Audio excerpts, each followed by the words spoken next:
Yan. Alam niyo po ba kung anong tawag sa halaman na to?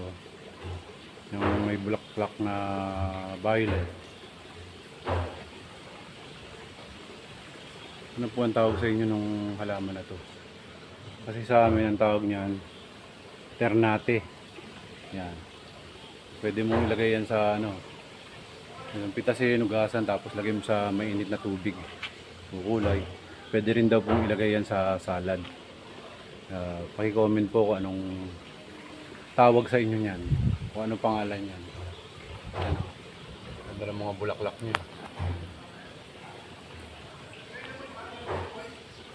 Namin po kasi tinatawag yan na ternate blue.